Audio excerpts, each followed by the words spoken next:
the brave warrior Osceola. Now, during the Second Seminole War in 1837, the United States decided to call a truce with the Seminoles. Now, the warrior chief Osceola took his men to the fort to sign the truce, but when they arrived there, they realized that there was no truce. None. They had been tricked, and Osceola was thrown into prison, and he became very ill.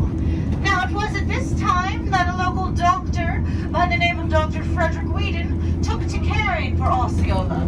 But he grew sicker and sicker until finally he was transported to a fort in South Carolina, where Osceola died of malaria. Now, this is where the story takes a bizarre turn. You see, Dr. Whedon accompanied Osceola to the fort, and he asked to be left alone with the body. That is when he took out his medical bag, removed his sharpest surgical blade, and began to sever the head of Osceola from his body. When he was done, he hid what he did with a ceremonial scarf so no one would know. And the next day, before Osceola was buried, he was left alone with the body again. And this time, he took the head from the body, placed it in his medical bag, and then closed the coffin lid. And Osceola was buried without anyone knowing that there was a part missing. Now, Dr. Whedon took the head, placed it in a jar, and went back to St. Augustine and displayed it prominently on his office desk. Now, everyone was too polite to ask about the strange head in the jar on his desk, and we only learned who it was later after Dr. Whedon died and his handwritten journals were read. It was even believed that he disciplined his children with the head.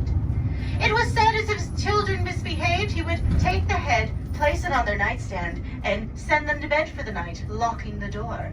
How's that for a parenting technique? He must have wanted well-behaved grandchildren as well, for he gave the head to his eldest daughter on her wedding night. She instead donated it to a New York medical school, which mysteriously burned down 3 years later. Presumably the head was lost along with it. It is said that Osceola's spirit still roams, looking for his head. But if his head is indeed lost, he may be doomed to wander eternally. The end. Thank you, everyone, for joining us tonight. I would like to say once again that all the stories we have told are accurate, but it is up to yourself as to what conclusions you may draw. If you've captured any photos tonight, you can hashtag Ghost in Gravestones, and we may feature them on our website.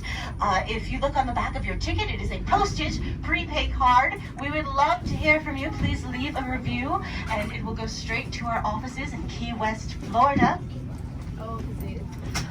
If you are visiting any of our other Ghosts and Gravestone cities, we invite you to check them out as well. But thank you so much for joining us tonight. Have a good night and pleasant dreams.